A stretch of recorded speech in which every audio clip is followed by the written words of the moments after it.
seen émission xalaas.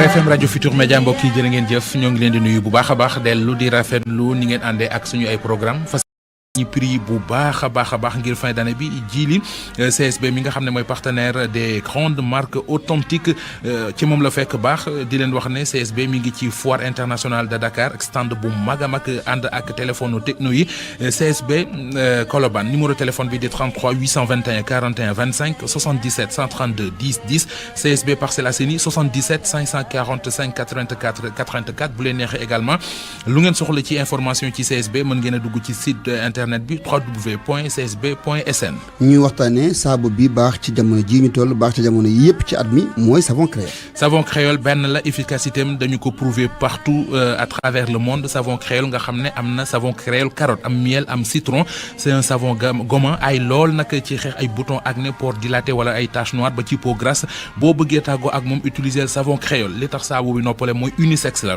góor mën na ko utiliser jigéen mën na ko utiliser xale yi sax mën nañu utiliser savon créole muy un savon gommant ku ci bëgg ay information yu gën a yaatu wala nga bëgg a def ay commande wooteel ci 33 822 99 17 wala 77 516 93 49 jëflante ak savon créole jàpp ko bàyyi ko munta nekk ndax ay ngën rek a ci nekk. ñu daal di waxtaanee ñii nag di waa CCPS. mooy comptoir commercial de plomberie du Sénégal Diagne CCPS ginnaaw li ñu leen xam nga xam ne ay champion la ñu ci matériel sanitaire matériel tuyauterie matériel plomberie ay matériel yu bees tax ay matériel yu moderne mais également marque yi gën a mag ñu leen di représenter fii ci réew mi CCPS ginnaaw Sacré-Cœur ginnaaw rue Valmy ginnaaw rue Tolbiac ginnaaw rue Floris comptoir commercial de plomberie du Sénégal ubbi na showroom bu bees tàq bu mag a mag ca Touba jagleel ko waa Bawol ak li ko wër képp koo xamante ne ji da ngay particulier wala nga yor entreprise wala ngay tabax sa kër bëgg ci matériel sanitaire yu baax bëgg ci tuyauterie plomberie bu baax demal ca comptoir commercial de plomberie du Sénégal bi ñu ubbi ca Touba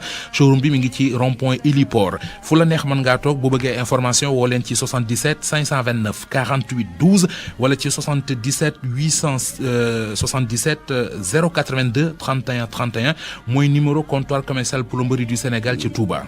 ñu daal di wéy ba léegi ci suñu partenaires yi léegi nag ñu waxtaanee ñii di waa batterie Sisa. mooy batterie automobile bu garantie bi Sisa mooy batterie automobile bu original bi Sisa batterie automobile qualité supérieure am na batterie haute am batterie basse mooy bu mag wala bu ndaw mu tàmbali ci 50 mAh ba ci 220 mAh loolu du ay caaxaan batterie automobile Sisa képp kuy jaay accessoire automobile bu ngeen demee laaj leen ko bu ngeen ci bëggee nag information yu gën a yaatu wala ngeen bëgg a demal seen bopp boo fi batterie automobile Sisa nekk da ngeen di dem Sicap Foire ci wetu gendarmerie Foire bi bu ngeen fa demee seen xol dina sedd lu ngeen soxla ci batterie automobile Sisa wala ci information jëm ci batterie bi di ngeen ko fa am bu leen neexee tamit mën ngeen leen a woo ñoom waa batterie automobile Sisa ci 33 867 20 22 77 236 51 70 78 222 71 71 ñoom waa batterie automobile Sisa ñu leen di jaajëfal également. ñu gërëm partenaires yi ba léegi nag waxtaanee ñii di waa Optique Vision Sénégal.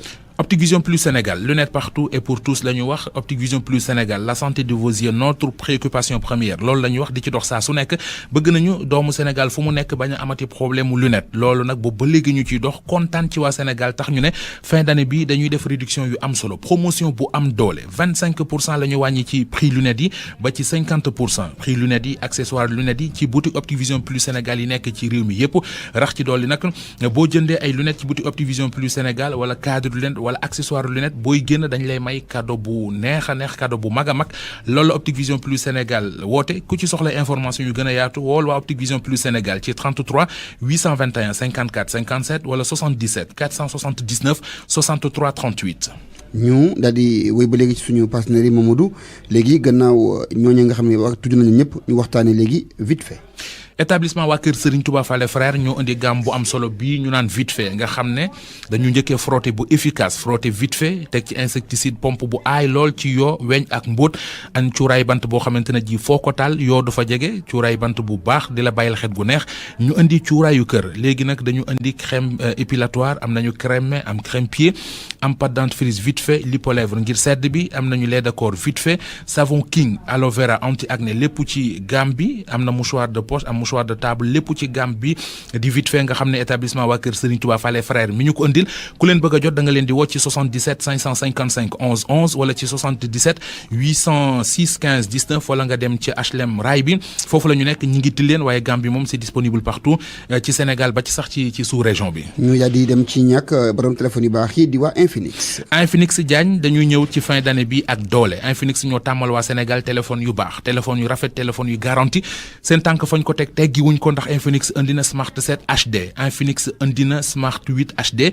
indi na beneen bu ñu naan Hot 40i indi na beneen téléphone Infinix bu ñu naan Note 30 nga xam ne boo ko jëndee wala téléphone Infinix yu bees yi boo ci jënd rek Orange may na la 10 gigas de connexion mais également dañ lay jox cadeau Infinix mi ngi ci foire de Dakar bi stand bu mag a mag lañ fa am ay téléphone Infinix yu baax te garanti boo fa jëndee téléphone am nga ticket tombola boo xam ne mën nga ci gagner scooter mën ci gagner ordinateur portable cuisinier micro-ondes ay téléphone ak yeneen i loolu Infinix indi Infinix téléphone yi mën ngeen ko fekk ci suñu revendeur agréé yëpp ci Dakar ak ci région yi nekk ci Sénégal Diagne. jeexal ak ñii di waa Africa Fly Tour ñu taxaw temb ci ñu gunge gaynde di ko def nag Diagne ci anam bi gën anam bu wóor anam bu gaaw Africa Fly Tour ñu xam ko ci assistance visa Africa Fly Tour ñu xam ko ci jàppale ñi bëgg a tukki ci anam mucc ayib ñoo ñëw ngir gunge ñi nga xamante ne ji dañu am yéene dem Côte d'Ivoire seetaani équipe nationale bu Sénégal ci CAN bi ak campagne bii di 2G muy gunge gaynde yi nee nañu ku bëgg a dem Côte d'Ivoire boo demee ci Africa Fly Tour ñoo lay yóbbu ñoo lay indi ñoo lay héberger ci hôtel yu baax en demi-pension mais également di la yóbbu ngay seetaani match équipe nationale bu Sénégal di la jox ticket stade di la jox également maillot boo xamante ne ji mooy maillot équipe nationale bu Sénégal Africa Fly Tour indi pack silver pack diamond ak pack gold ku bëgg a dem Côte d'Ivoire ngir 10 jours ngir 20 jours wala ngir 30 jours durée Coupe d'Afrique bi yëpp Africa Fly Tour mu ngi sawet ngir jàppale la gaaw leen gaaw dem bindu ji muy particulier muy entreprise nga nekk ci réew mi nekk ci bitim réew demal seeti waa Africa Fly Tour avenue Cheikh Anta Diop immeuble promo import foofu la ñu nekk en face école Manguier 2 wala nga woo leen foo mën di nekk ci 78 652 51 51 Africa Fly Tour 77 027 22 22 wala ba tey Africa Fly Tour ci 33 858 77 52 partenaires yi jeex na de. waaw mën na ni wër nañu ko de. ay ca di leen jaajëfal bu baax a baax ñoom partenaires yi Diagne. Diagne waaw. xam nga kii luy problème am. ah. moom ndeysaan li ko dal da koy dund ci sutura moom dafa am ab ñaareel. aawo mi ngi fii ci Sénégal. moom ma nga bitim réew nekk fa ak ñaareel ba. waaw. mais mu nee na ñaareel bi sax moo ko yóbbu màkk. nee na moom mii di wax. ab ñaareelam moo ko paasal mu dem màkk. def na lu rafet. nee na aawo bi ñeenti doom la ñu am. waaw. ñaar ñi faatu. yàlla yërëm leen. lu nañu ko ciy wax di ko jiiñ ñaareel bi. nee na muy weddi. bëggu koo dégg. ba benn bés mu xool téléphone ñaareel bi doom ji sax moo ko yoroon am lu mu ko ciy defloo mu jox ko papa ji xool téléphone bi. gis ci ay message vocal yoo xam ne Diagne. bu gën a compliqué sa morom nga ne bii la. subhanallah. message yi ñaareel bi da doon wax ak benn sëriñ bu nekk fii Sénégal pour mu rayal ko taawu aawo bi. allahu akbar. liggéeyalu Sénégal pour ñu rey taaw bi. taawu aawo bi nekk fii. la xawla wala mu jël message yi transféré ko benn xaritam boo xam déggu sax olof ngir bañ mu xam li muy wax. léegi nag problème mooy ku ko ci xelal la bëgg parce que situation bi compliqué nee na bëgg na soxna si bëgg na ko. ñu ngi koy jàppale waaye comme ñaar ñi dem ñu ngi ko koy jiiñ muy weddi setagul mu am ay preuve yuy wane ne. moo nga bëgg faat keneen. ah. ñaareel boobu terrible na. xel tey na. Diagne déglul waa ci. nan am lu ma metti lool tiis ma lool ndax ki yàlla dogal mu teg ma loolu wax dëgg yàlla day sama soxna te defal ma lu rëy rëy nag waaw defal ma loo xam ne nii képp kuy jullit rek bëgg nga ñu defal la ko muy ziyaare ji sang bu tedd bi sallallahu alayhi wa sallam te moo ma paasal wax dëgg yàlla yóbbu ma ba mag waaye daal yàlla dafa dogal ma nekk fii ci Italie maanaam am ñaari doom yi wàññi ko wax ji bëri woon lool sama benn soxna bi nga xam ne nag moo jur xale yooyu wàññi ko moom mi ngi Sénégal waaye keneen ki moom maa ngi nekk ak moom fii léegi àdduna di dox coow li bëri lool bi mu demee noonu lu ne jiiñ nañ ko sama soxna bi ma nekkal fii ma weddi ki nga xam ne moo paasal yóbbu ma màgg waaye nag jamono di dox ba yàlla dogal mu bàyyi fi téléphone am moom soxna si ma nekkal fii am fu mu demoon bàyyi ko ci doomam ci suñu doom bi ma am ak moom fii doom ji jox ma téléphone bi ne ma naa am lu ma ko ci defal xam nga rek loolu la ñuy wax ne maanaam seet lu baaxul ndax boo seetee rek da ngay gis boo moytuwut boo déglu da ngay dégg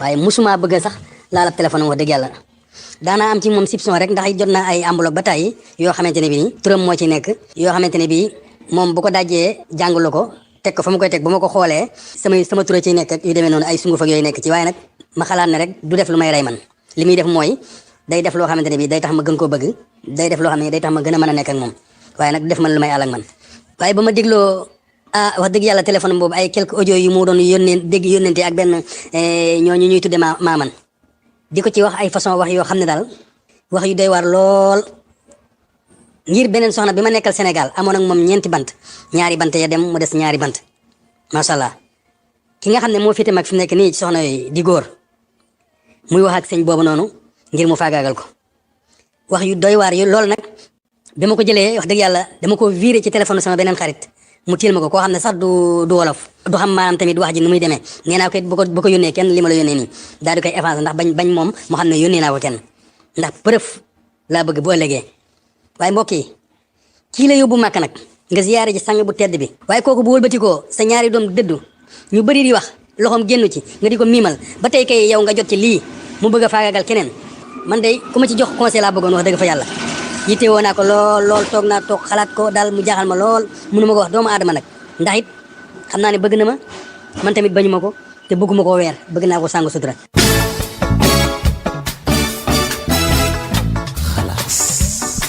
kii moom nee na.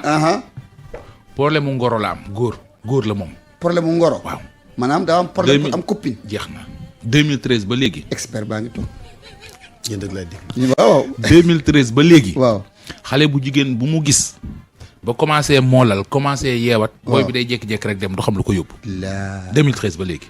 gis na fukki at loolu. nee na toll nag takk jabar. ndeysaan.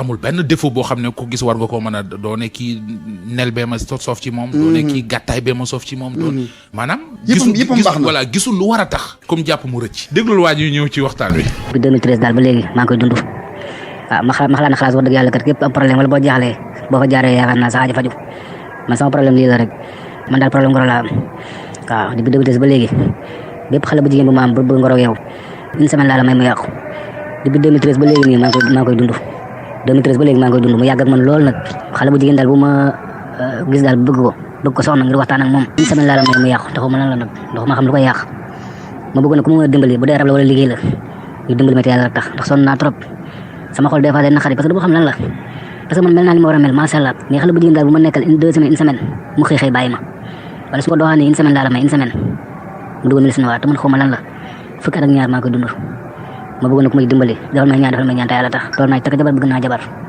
wax dëgg yàlla sonn naa lool ma bëgg ku ma dimbali lool waaw ma bëgg ku may jàppale lool dimbali ma te yàlla tax.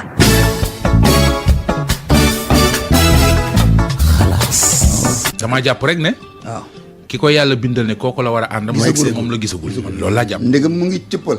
xale yi di cëpp bu ñu cëppee ba caag nu cëppadi ne ko ne cëppat rek nee nañu c'est en forgeant qu'on devient forgeron. te ànd boo gis surtout affaire relation. ñett yi ñoom ñoo koy doxal. bëggeel sincérité. ak yërmande. ñooy ñetti kenn yi tëye. couple ñetti tànk cin li. waa kay. donc munoo ne way dama bëgg xale bu jigéen bu xees est-ce que yow xale bu jigéen bi ngay dem moom soxlawul ku ñuul. est-ce que yow moom ni mu bëgg yow mel nga ko. moo tax il faut que yu bëri dañu koy nangu. être en couple c'est faire des concessions. exactement voilà c'est baat boobu laa doon seet. voilà être en couple c'est faire des concessions. bi ci topp nag. waaw. ñu baal ma c'est un peu sensible. waaye comme xalaas moom nit ñi dañ lay woo am soxla. bëgg ñu dimbale leen ci. duñ leen mën a tànqamlu. xam naa ñi ngi génne El Hadj Assane Gueye woo ñu réunion. bu xawee dëgër tuuti léegi waa Sénégal wax ci mais lu mu ci mën di doon. jekkal nañu ko ba mu jekk. moom dafay sëy. mais yàlla da koo nattoo jëkkër judul doyel. maanaam. te kii rek aroma kii rek. problème bi mooy. waaw. dafa dem ba commencer affecter santé am. ci kan. ci moom femme bi ci boppam. femme bi waaw. te amul kum ko mën a wax ci biir wax ji da ngay dégg mu ne sama yaay dafay déglu xalaas su ma déggee dina xam ne man maay wax. mu doxe fa jaare fa xam ne doomam nekkul ci jàmm. dëgg la mu ne bu doon daf may dóor dinaa mën a wax ñëpp dégg. ñëpp dégg waaw. bu fekkoon daf ma dundalul dinaa mën a wax ñëpp dégg. mais yooyu yëpp amu ci mais la koy souffrir loo ci biir. lu mën a wax ci biti. dëgg la mbootu néeg la. très bien. déglul femme. da sama jëkkër day bëgg man na moom heure bu ñu nekkee ñu def commencement ba nag dama yaakaaroon ne lu normal la ñu daan naa bañ sax moo ma daan forcé man kay lu normal la ndax su ma waxee mu naan moom nit ñi de nee na nit ki boo koy soog a jël foog chaque jour ngay defa moom ngay seete moom comme ça dootul métteeti instant bi def naa plus de 5 ans de mariage mais feebar bi dafa gën a yokk ndax maa ngi moom mën naa ne dëkkuñu ndax moom mi ngi jàngalee Saint-Louis man maa ngi Mbour léegi sëyu ma maa ngi sama kër yaay léegi moom day ñëw par weekend bi tey bu ñëwee day bëgg vendredi bi samedi bi dimanche bi yëpp ngeen def boo waxee mu ne ma li ma fi nekk du bari vacances yi dañuy ànd dem buñu demee 3 mois vacances sax lim la ciy noppal weer bu ne dara lim la ciy noppal bu matee 5 jours ci lay yàq benn jour ma toog ñu waxtaan ma ne ko man de su ma sañoon ñu xool li ñu koy organiser ndax lii mënatu la nekk mu ne ma carrément moom mënu ko moom mënul ta toog ak man nekk ak man te di def moom mënul te man dama commencé feebar lam na jour tam daf ma forcé gaañ ma dem hôpital sage-femme bi daf ne ma yow dafa mel comme si da nga doon forcé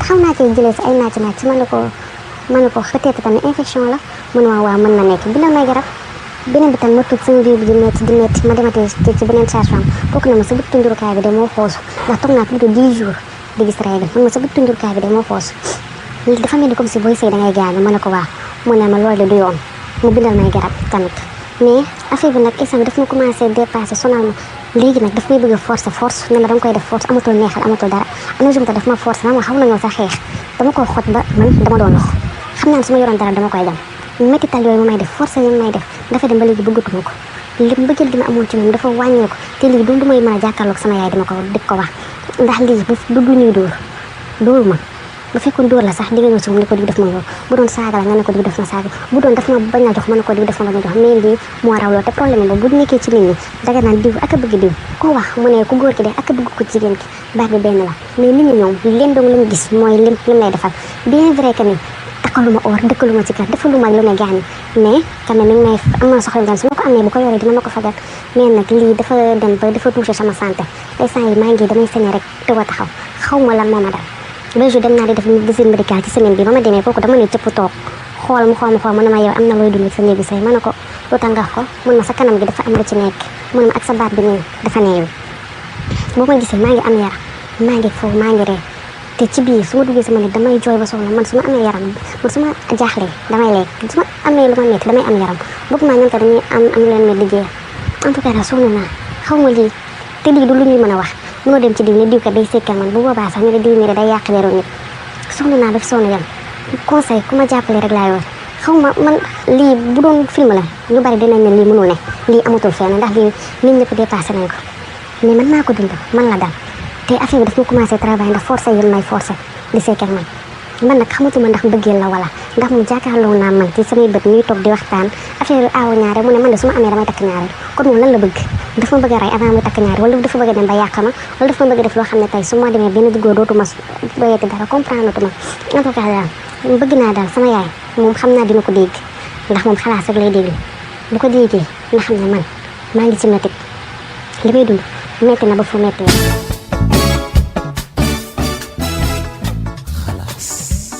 Optique Vision Plus Sénégal établissement waa kër Serigne Touba Fallé frère savon créole CSB mi ci téléphone portable techno yi batterie automobile 600 Real Max Premium Energy Drink Africa Fly Tour gamme capillaire Canvas Plus ak CCPS comptoir commercial de plomberie du Sénégal ñoo leen doon may seen émission xalaas. RFM Radio Futur Média 94 FM Dakar.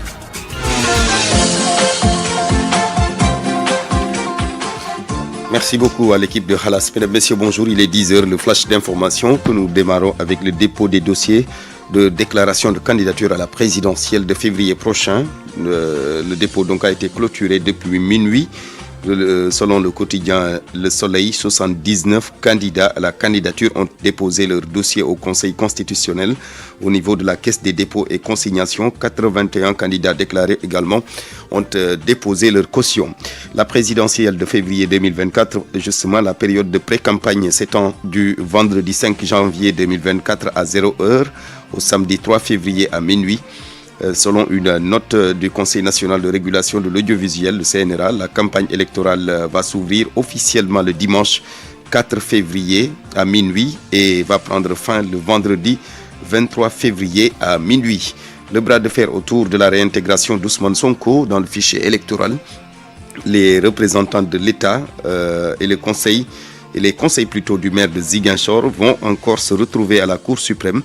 L'agent judiciaire de l'État a déposé son pourvoi en cassation. Pour rappel, le tribunal d'instance hors classe de Dakar avait récemment confirmé le juge de Ziguinchor qui avait ordonné la réintégration d'Ousmane Sonko sur les listes électorales. Retour de parquet pour Ndella Madior Diouf, de nouvelles charges pèsent sur elle, mise en danger de la vie d'autrui, exercice illégal de la profession de médecin, exploitation d'une pouponnière sans autorisation, entre autres. Là-dessus, nous écoutons Maître Aboubakry Baro, un de ses avocats. Ce qui va se passer, c'est que le procureur qui est maître des poursuites et donc qui a l'opportunité des poursuites, on va apprécier s'il va devoir la faire comparaître en audience de flagrant délit, c'est-à-dire dans quelques jours, ou bien s'il va confier l'affaire à un juge d'instruction après avis du président du tribunal de grande instance au cas de Dakar. Il y aura un magistrat instructeur qui pourra être choisi au fin d'instruire à charge et à décharge. On n'en est pas encore là, puisque je l'ai indiqué tout à l'heure, le procureur qui émet des poursuites a l'opportunité de poursuite. Donc cela dépendra de sa décision qu'il va prendre demain ou après-demain. Cela dépend. Y a-t-il de nouvelles charges contre elle? Oui, contrairement aux charges, à certaines charges qui ont été retenues, aujourd'hui, on a vu qu'il y a le chef de mise en danger de la vie d'autrui qui a été retenu, alors qu'auparavant, il y avait l'homicide involontaire. Au-delà de cette charte, c'est-à-dire que de mise en danger de la vie d'autrui, il y a l'exercice illégal de la pression de médecins. Voilà. Et puis il y a également l'exploitation d'une pouponnière sans autorisation, ainsi que la traite de personnes. Voilà les charges qui ont été retenues à l'endroit de Ndella Madior Diouf, ma cliente, ainsi que de 10 autres personnes, parmi lesquelles il y a des nounous, des gardiens et des chauffeurs. Maître Aboubakry Baro, avocat de Ndella Madior Diouf, qui, je le rappelle, doit retourner dans le bureau du procureur. La mise en circulation du bus rapide de transit, les études procèdent cet après-midi au lancement du programme d'activation de BRT en Seine. La cérémonie va être présidée par le Premier ministre Amadou Ba, qui va par ailleurs procéder à l'inauguration et à l'ouverture à la circulation des autobus BRT de Liberté 6 et de Casbi. Le BRT a coûté 300 milliards de francs CFA. Pour terminer, en République démocratique du Congo, où le gouvernement a interdit la première mobilisation de l'opposition prévue ce mercredi, le rassemblement avait comme but d'exiger l'annulation des scrutins du 20 décembre, car l'opposition pointe des irrégularités massives et exige même la mise en accusation des dirigeants de la commission électorale. Les opposants maintiennent leur mot d'ordre en dépit de l'interdiction des autorités. 10h06, fin de ce flash. Au micro, Barthélémy Ngom, Ablaye Diop a assuré la technique. L'info revient à